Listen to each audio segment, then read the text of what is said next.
الشیطان الرجیم بسم اللہ الرحمن الرحیم الحمد للہ رب العالمین والصلاة والسلام علی اشرف الانبیاء وسید المرسلین سیدنا و نبینا و مولانا و مولا الثقلین جد الحسن والحسین وابی القاسم محمد اللهم صل على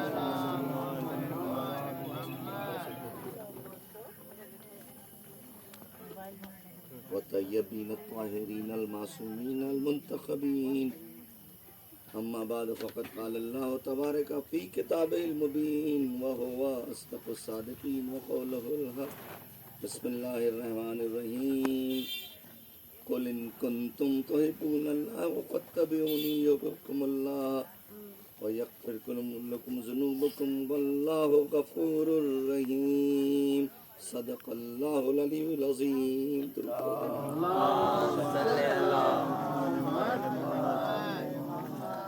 جتنے بھی حضرات یہاں پر موجود ہیں، مرد و خواتین، چھوٹے بڑے بچے بوڑھے، سب وہ کسی نہ کسی طریقے سے اللہ کی عبادت کرتے ہیں. کسی دھرم کا ہو، کسی مذہب کا ہو، کسی مسلب کا ہو، وہ اپنے خالق اپنے مالک کی پوجا اور عبادت اور ارچنا کرتا ہے. طریقے الگ ہو سکتے ہیں مگر سب اپنے اللہ کو عبادت میں یاد رکھتے ہیں. اور جب طریقے کرتے ہیں، جب عبادت کرتے ہیں تو کوئی عبادت کے لیے مندروں میں جاتا ہے، کوئی عبادت کرنے کے لیے چرچ میں جاتا ہے، کوئی عبادت کرنے کے لیے گردوارے میں جاتا ہے، کوئی عبادت کرنے کے لیے مسجد میں جاتا ہے. مختلف مقام ہیں، ہر جگہ جانے کا ایک طریقہ ہے، ایک اصول ہے، اور ایک شرطیں ہیں کہ کون کہاں جائے گا، کون کہاں جائے گا. لیکن یہ جو فرش ازا ہے، یہ جو مجلس حسین ہے، اس میں کوئی پابندی نہیں ہے. کسی بھی مسلک کا ہو، کسی بھی دھرم کا ہو، وہ جب چاہے گا، کیونکہ یہ حسین اس امام حسین کا سے منسوب مجلس ہے جس کو کریم ابن کریم کہا جاتا ہے، جن کا در تمام لوگوں کے لیے کھلا ہو. کوئی بھی مسلک کا ہو، کسی بھی مذہب کا ہو، تم کو اگر ہم سے عقیدت ہے تو ہماری فرش پر چلے آؤ، اور ہم تمہاری دلوں کے حال سے بھی واقف ہیں، اور ہم اس ذات سے جڑے ہوئے ہیں جہاں تک تمہاری بات کو پہنچانے کی صلاحیت رکھتے ہیں. درود پڑھ دیں محمد والا. دو چیزیں ہیں، آپ سبھی جانتے ہیں. ایک ہوتا ہے انفارمیشن، سوچنا یا خبر، اور دوسری چیز کہلاتی ہے انویٹیشن، دعوت یا آمنترن، نمنترن جس کو آپ کہتے ہیں. اگر ہمارے محلے میں، ہمارے سماج میں کسی کے یہاں کوئی دعوت کوئی ہے، کوئی شادی کا مقام ہے، تو کوئی سگا رشتہ دار بھی اس وقت تک نہیں آئے گا جب تک آپ اس کو دعوت نہیں دیں گے. چاہے جتنا قریبی رشتہ دار ہو، وہ آپ کی خوشی کی تقریب میں، خوشی کے فنکشن میں اس وقت آئے گا جب آپ اس کو بلائیں گے، آپ اس کو دعوت دیں گے، جب آپ اس کو انویٹیشن دیں گے. لیکن اگر کسی کے یہاں خدا نخواستہ کوئی غم ہو جائے تو پھر اس کے لیے انویٹیشن کی ضرورت نہیں، انفارمیشن ہی کافی ہے. اس کو خبر مل گئی کہ فلاں جگہ فلاں گھر میں یہ حادثہ ہوا ہے، فلاں گھر میں یہ سانحہ ہوا ہے، تو وہ بلانے کا انتظار نہیں کرے گا، بلکہ وہ کوشش کرے گا کہ جلد سے جلد پہنچ جائے، بشرطے کہ اس کے اندر انسانیت موجود ہو. جو انسان ہوگا وہ جائے گا. اسی لیے امام حسین کے آج 10 محرم کو شہادت امام حسین ہوئی تھی. اب جس کے دل میں انسانیت بستی ہوگی اس کو بلانے کی ضرورت نہیں ہے، وہ مجلس امام حسین میں خود بخود چلا آئے گا. کیونکہ یہ وہ غم کا موقع ہے کہ جب اس عظیم ذات نے اپنی قربانیاں دے کے شہادت کی منزل پہ فائز ہوئے، جو اللہ کی بارگاہ میں، اللہ کی راہ میں اپنی ساری چیزوں کو قربان کیے. اب یہاں پر کوئی دعوت کا انتظار نہیں کرے گا. اگر دل میں انسانیت ہے، محبت ہے، تو خود بخود وہ اس فرش ازا، اس مجلس امام حسین میں شریک ہو جائے گا. درود پڑھ دیں محمد والا. اسی لیے آپ دیکھیں قرآن کی جس آیت کی میں نے تلاوت کی کہ ہر عبادت ہم جو کرتے ہیں اس کے لیے اس کی نیت ہے. ہر عبادت کے پیچھے ایک نیت ہے، اور نیت یہ ہوتی ہے کہ ہم یہ عبادت کر رہے ہیں تاکہ ہمارا اللہ ہم سے راضی ہو جائے. قربتاً اللہ. ہم نماز پڑھ رہے ہیں قربتاً اللہ، ہم روزہ رکھ رہے ہیں قربتاً اللہ، ہم زکوٰۃ دے رہے ہیں قربتاً اللہ، ہم حج کے لیے جا رہے ہیں قربتاً اللہ. جتنی بھی عبادت ہم کر رہے ہیں اس کا مقصد، اس کی نیت یہ ہوتی ہے کہ ہمارے اس کام سے، ہماری اس عبادت سے اللہ راضی بھی ہو جائے اور اللہ ہمارے قریب ہو جائے. اب اللہ قریب ہونے کا مطلب، قربت کا مطلب قریب ہونے کا مطلب یہ نہیں ہے کہ وہ ہمارے کوئی جسم و جسمانیت رکھتا ہے ہمارے پاس آ جائے، بلکہ قریب ہونے کا مطلب یہ کہ اس کی رحمتیں ہمارے ساتھ ہو جائیں، اس کی برکتیں ہمارے ساتھ ہو جائے، اس کا فیض ہمارے ساتھ ہو جائے، اس کی چشم کرم ہمارے ساتھ ہو جائے. وہ اپنے جب بھی عطا کرے تو اپنے بندوں میں سب سے پہلے ہمیں دیکھے، اسی لیے ہم قربتاً اللہ کرتے ہیں عبادت. تو وہ اللہ کہہ رہا ہے کہ اگر تم چاہتے ہو کہ ہم تم سے محبت کریں تو اے رسول ان سے کہہ دیے، اپنے حبیب کے ذریعے کہہ رہا ہے قل ان کنتم تحبون اللہ، کہ اگر تم چاہتے ہو کہ اللہ تم سے محبت کرے تو تمہیں کچھ بھی نہیں کرنا ہے کہ تم میرے رسول میرے حبیب کا اتباع کرو، اور جیسے ہی تم اتباع کرو گے اللہ بھی تم سے محبت کرنے لگے گا. یعنی اس نے بتا دیا کہ میری محبت کہاں ملے گی تمہیں؟ میرے حبیب میرے پیغمبر محمد مصطفیٰ صلی اللہ علیہ وآلہ وسلم،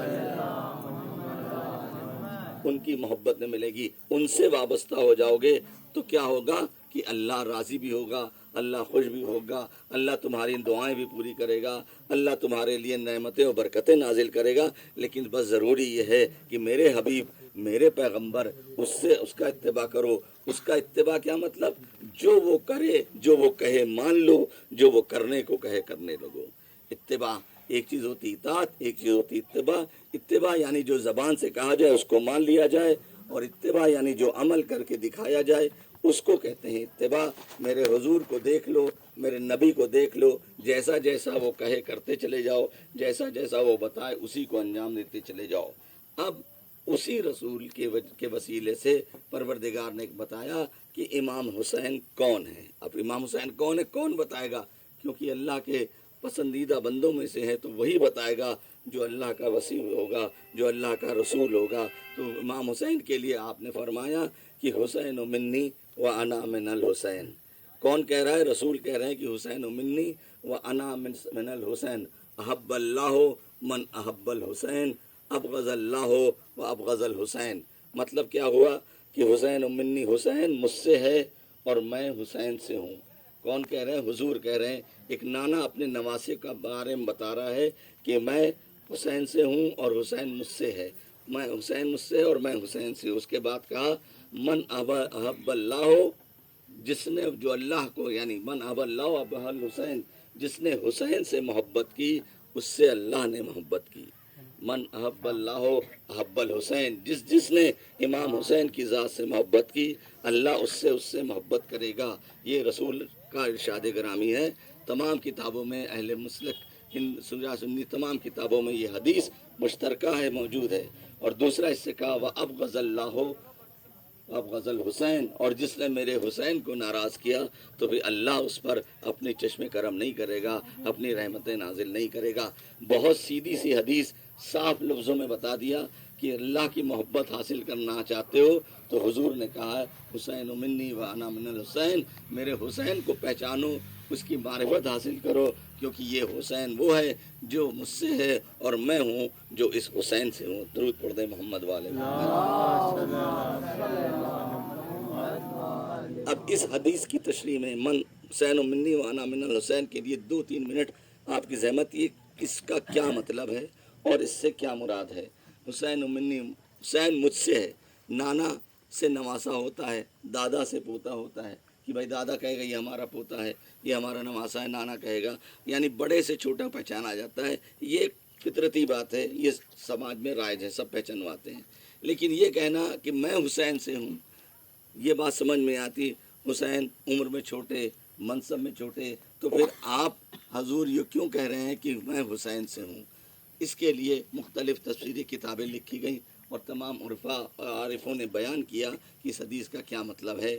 تو اس کے لیے 2 حدیثیں بیان کی جاتی ہیں کہ جب حضرت ابراہیم کو اللہ نے یہ حکم دیا کہ اپنے بیٹے اسماعیل کو قربان گاہ میں لے جاؤ اور اللہ کی راہ میں قربان کرو، تو جناب ابراہیم کو لے کر، جناب ابراہیم اپنے بیٹے حضرت اسماعیل کو لے کر منا اور سروا کے بیچ میں آئے، صفا و مروہ کے بیچ میں آئے، اور آنے کے بعد وہ چاہتے تھے کہ میں اپنے بیٹے کی قربانی دے دوں اللہ کے حکم کے مطابق۔ تو اس کے بعد بس یہ جب دیکھا تو حضرت اسماعیل بھی نبی ہیں، حضرت ابراہیم بھی نبی ہیں، تو اللہ نے عالم ارواح میں سب کو دعوت دی کہ کون ہے جو اپنی قربانی دے کر میرے پسندیدہ بندے حضرت اسماعیل کی قربانی کو بچائے گا، کون ہے؟ تمام روحوں سے سوال ہوا، تمام صالحین سے سوال ہوا، تمام مرسلین سے سوال ہوا کہ کون ہے جو اپنی شہادت دے کے، اپنی قربانی دے کے میرے اسماعیل کو بچائے گا۔ اس وقت ان تمام ارواح میں سے حضرت امام حسین کی روح آگے بڑھی اور اس نے کہا کہ میں اپنی قربانی پیش کروں گا اور آپ کے پسندیدہ بندے حضرت اسماعیل کو بچاؤں گا۔ چنانچہ پروردگار نے امام حسین کی اس بات کو قبول کیا اور حضرت اسماعیل ذبح ہونے سے بچ گئے۔ چھری تو چلی باپ کی، لیکن بیٹا بچ گیا۔ بیٹے کی جگہ ایک دمبا آ گیا، اور وہ دمبا ایسا آیا کہ آج تک اس کی یاد پوری دنیا میں منائی جاتی ہے، اور ہم اپنے اپنے گھروں میں آپ عید قرباں جو مناتے ہیں وہ حضرت اسماعیل کی قربانی کی یاد میں مناتے ہیں۔ درود پڑھ دیں محمد وآل محمد۔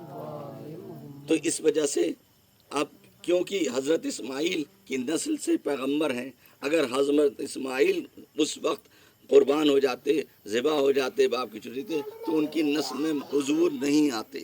حضور اس نسل میں، نسل اسماعیل میں تشریف لائے، کس وجہ سے؟ کہ امام حسین نے ان کو قتل ہونے سے بچا لیا، اپنی قربانی پیش کی، اور حضرت اسماعیل زندہ رہے، اور اس کے نسل میں رسول خدا تشریف لائے۔ تو اس لیے رسول فرما رہے ہیں کہ حسین مجھ سے ہے اور میں حسین سے، یعنی میں حسین سے اس لیے ہوں کہ اگر میرا یہ حسین، میرا یہ بیٹا اگر اپنی قربانی نہ دیتا تو اسماعیل نہ بچتے، اور اگر اسماعیل نہ بچتے تو میرا بھی وجود اس دنیا میں نہ ہوتا۔ تو یہ پہلی وجہ تھی جس میں کہا کہ کیوں ہیں حسین مجھ سے۔ دوسری بات کتاب میں لکھی کہ جب مکے میں قحط پڑا، اور قحط جب پڑا ایک بار، تو عبد المطلب اپنے بیٹے کو لے کر پانی کی تلاش میں نکلے۔ ایک ہی بیٹا تھا ان کا اس وقت، اور اس بیٹے کو لے کر وہ جگہ جگہ پانی کی تلاش میں نکلے کہ پورا قحط ہے، اور وہ گاؤں کے پردھان مکھیا کی طرح تھے، پورے بستی کا ذمہ داری ان کی تھی، سب گاؤں والے پانی کے لیے طرف رہے تھے، تو ان کو چاہتے تھے کہ پانی آئے۔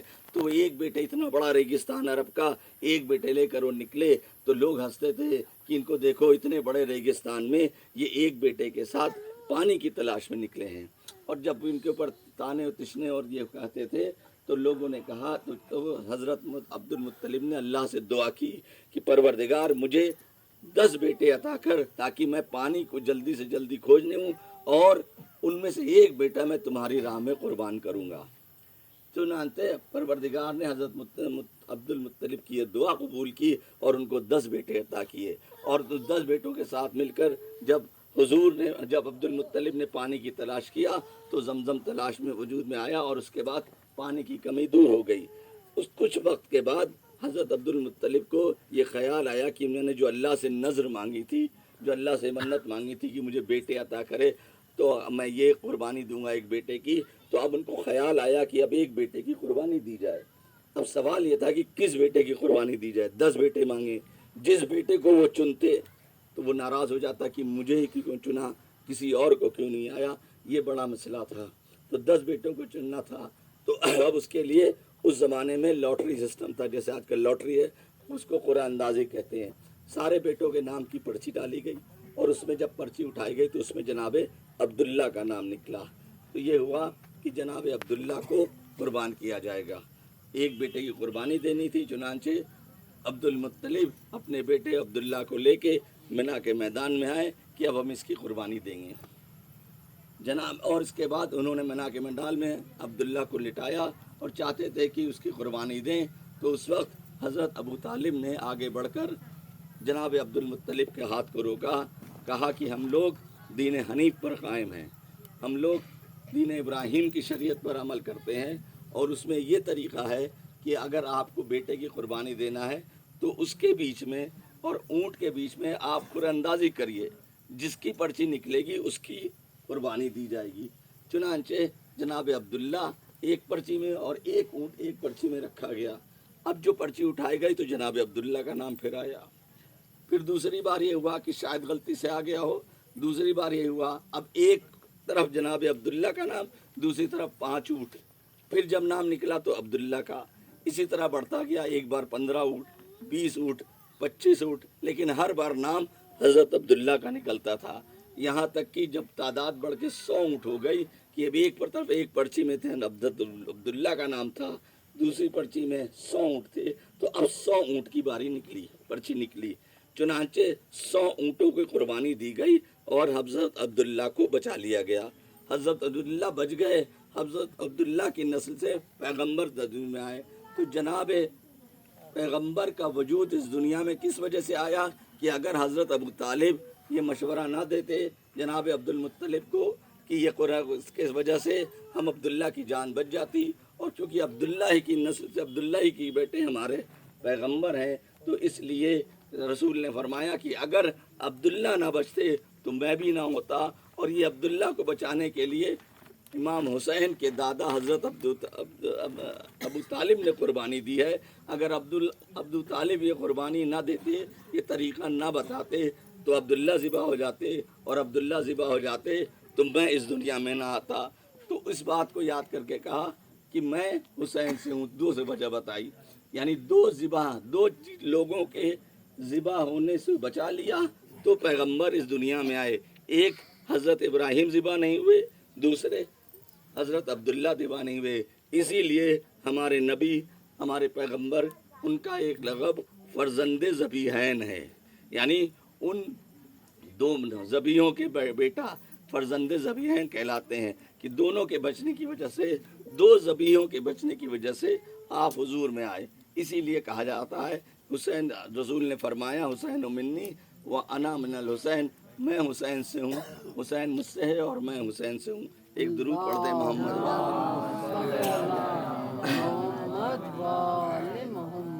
تو یہ وجہ تھی جس کی وجہ سے اب رسول نے عظمت بتائی امام حسین کی، اور یہی نہیں ایک عظمت بنائی، بار بار کئی مقام پر آپ عظمت بتاتے تھے، اور ان عظمتوں کی وجہ سے آج بہت ساری چیزیں رائج ہیں، جانے یا انجانے میں ہم بہت سارے عمل ایسے کرتے ہیں جو امام حسین کی فضیلت میں ہمارے پیغمبر نے کیا تھا۔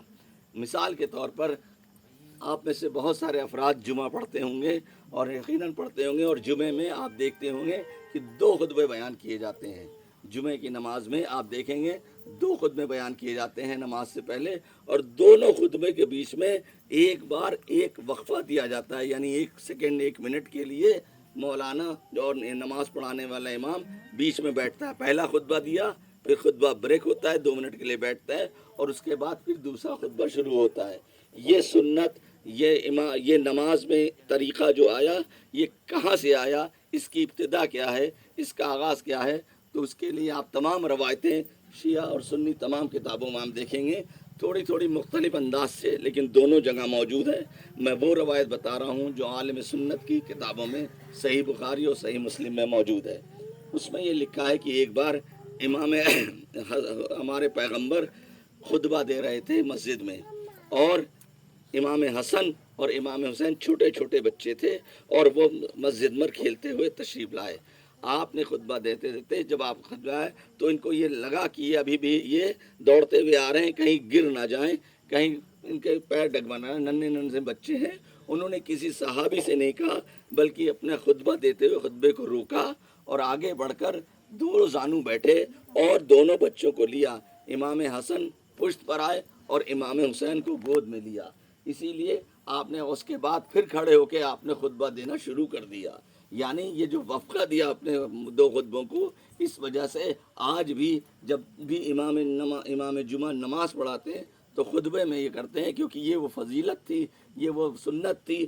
جو امام حسین کیونکہ گود میں آ کے بیٹھے، اس لیے ان کی فضیلت زیادہ مانی جاتی ہے، کیونکہ عظمت امام حسین کو آج بھی ہم کس طرح سے یاد رکھے ہوئے ہیں، پڑھتے ہیں ہم صبح میں ضرور ہیں، خطبہ بھی ہوتا ہے، لیکن ہمیں یہ معلوم نہیں تھا کہ یہ حضرت امام حسین کی فضیلت میں رسول نے، پیغمبر نے یہ سنت ادا کی تھی، اور جس کی وجہ سے آج تک ہم اس کو مانتے چلے آ رہے ہیں۔ درود پڑھتے ہیں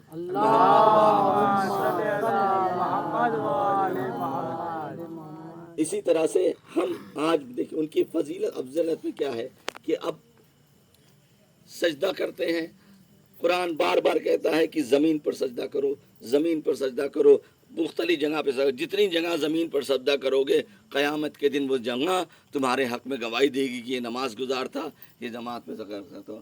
زمین پر سجدہ کرو، لیکن وہ زمین، اگر وہ زمین یعنی مٹی پہ سجدہ ہو، اگر مٹی کسی شہید کی مٹی سے ہو، کسی شہید کی زمین کی مٹی، وہ زمین جس میں کسی شہید کا خون شامل ہو، اس زمین کی فضیلت بڑھ جاتی ہے۔ عام زمین سے، عام مٹی سے اس کا مرتبہ بڑھ جاتا ہے اگر کسی خون میں، کسی زمین میں کسی کوئی اللہ کی رات میں شہید ہوا ہو۔ یہ فضیلت ہے، شہید کی فضیلتوں میں ایک فضیلت یہ ہے، اس مٹی کی عظمت کو بڑھا دیا جاتا ہے۔ اسی لیے ہم سجدگاہ پہ سجدگاہ کو سجدہ نہیں کرتے ہیں، جب نماز پڑھتے ہیں اہل تشیع تو سجدگاہ پر کرتے ہیں، کیونکہ یہ وہ مٹی کا سجدگاہ ہے جس مٹی میں حضرت امام حسین جو شہید اعظم ہیں، جو ذبح عظیم ہیں، ان کا خون ملا ہوا ہے۔ اور یہ بھی سنت کس وجہ سے آئی کہ دیکھیے سماج نماز میں ایک بات بتا دیں شاید بچوں کے لیے کہ جب ہم ہر نماز کے بعد تسبیح پڑھی جاتی ہے، جتنے بھی مسلک ہیں سبھی کے یہاں تسبیح ہے، اور اس تسبیح کا نام تسبیح فاطمہ ہے۔ تسبیح فاطمہ کہتے ہیں کسی بھی مسلک کا نام تسبیح کا تسبیح فاطمہ ہے۔ اب یہ جو تسبیح فاطمہ ہے، یہ بھی تسبیح فاطمہ رسول نے اپنی بیٹی کو تعلیم دی کسی سوال کے جواب میں۔ تو کسی کو سوال کیا انہوں نے تو جواب میں کہا کہ میں تم کو ایسی ترکیب بتاتی جسے دنیا اور آخرت سمر جائے۔ تو انہوں نے کہا کیا؟ تو انہوں نے کہا کہ یہ تسبیح پڑھا کرو، سبحان اللہ، اللہ اکبر، الحمدللہ کی تسبیح پڑھا کرو۔ تو جو سب سے پہلی تسبیح بنائی، وہ تسبیح سب سے پہلی جو وہ کس مٹی سے بنی؟ وہ مٹی سے بنی جو سید الشہداء تھے، یعنی اس وقت جناب حمزہ کے قبر کی مٹی لائی گئی اور اس مٹی سے تسبیح بنی۔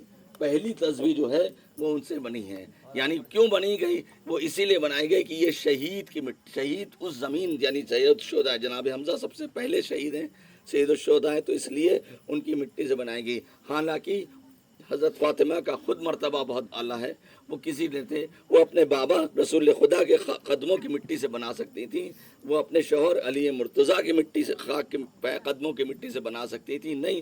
کیوں؟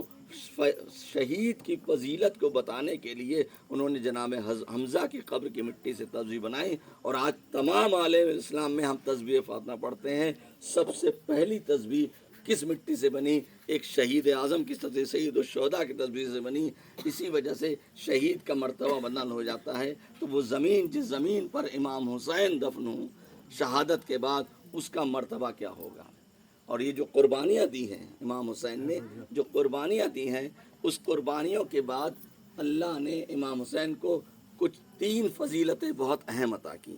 بہت ساری فضیلتیں عطا کی، لیکن 3 فضیلتیں تمام سنی شیعہ کتابوں نے لکھی کہ 3 باتیں ان کو عطا کر دے گی۔ پہلی کہا کہ نسل فی امامت، ان کی نسل میں امامت رکھی جائے گی، امامت جو چلے گی وہ امام حسین کی نسل چلے گی۔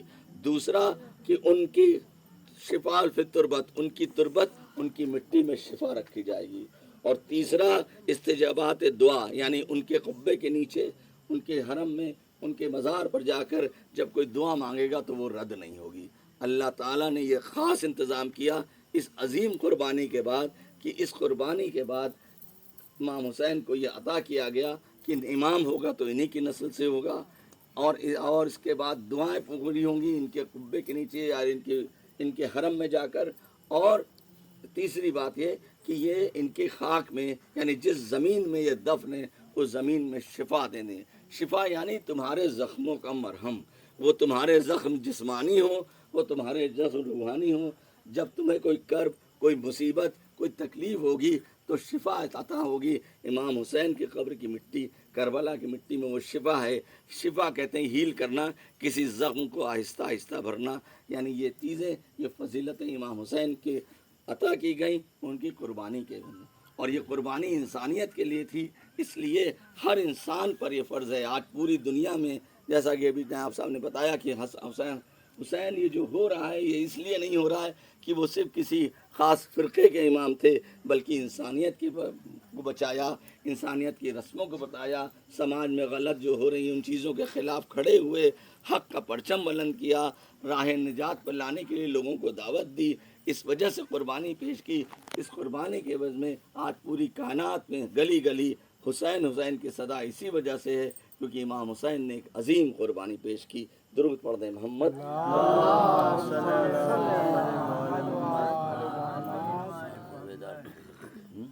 انسان کو بیدار تو ہو لینے دو. اسی لیے ہر جگہ پر ہر دور میں اسی لیے تو امام حسین کی فضیلت کیوں ان کی بلندی عطا ہوئی کیونکہ ان کا مرتبہ یہ تھا کہ اپنے سب کچھ قربانی دینا.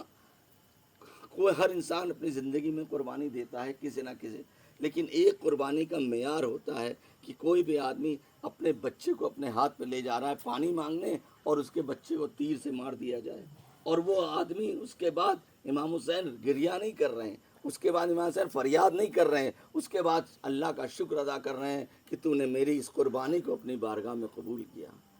ایک انسان آپ منتیں مانگتے ہیں, دعائیں کرتے ہیں اولاد کے لیے, اس اولاد کو پالنے میں کتنی مشقت محنت کرتے ہیں, اپنا خون جگر پلا پلا کے اس اولاد کو بڑا کرتے ہیں.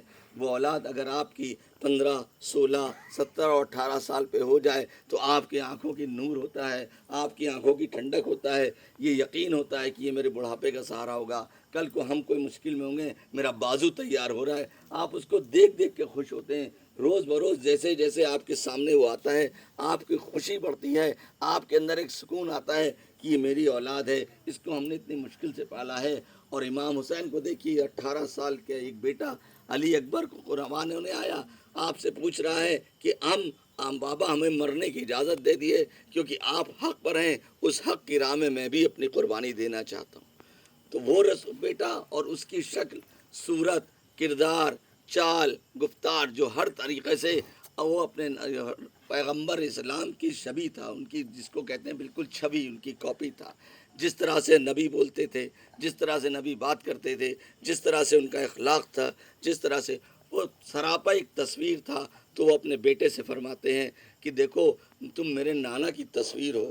جب میں اپنے نانا رسول خدا کو دیکھنا چاہتا تھا, ان کی زیارت کرنا چاہتا تھا, تو وہ تو میرے پاس نہیں تھے, تو میں تم کو دیکھ لیا کرتا تھا, تو مجھے نانا کی زیارت ہو جایا کرتی تھی, اور تم مجھ سے کہہ رہے ہو کہ مجھے مرنے کی اجازت دے دیجیے.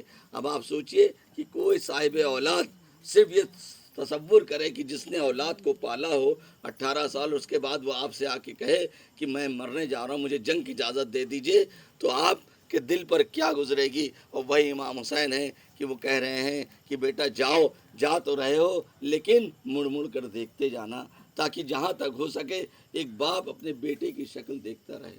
اور اس کے بعد ایک ایک کر کے قربانیاں دی جا رہی ہیں, اور یہ قربانیاں عظیم قربانیاں ہیں انسانیت کے لیے. کسی آج تک پورے عالم اسلام میں کسی نے ایسی قربانی نہ دی جہاں اپنے بیٹوں کو بھی قربان کر دیا, اپنے بھتیجوں کو بھی قربان کر دیا, اپنے بھانجوں کو بھی قربان دیا, صرف اس لیے کہ سماج میں ہو رہی برائیاں ختم ہو جائیں, سماج میں صرف اچھائیاں رہیں.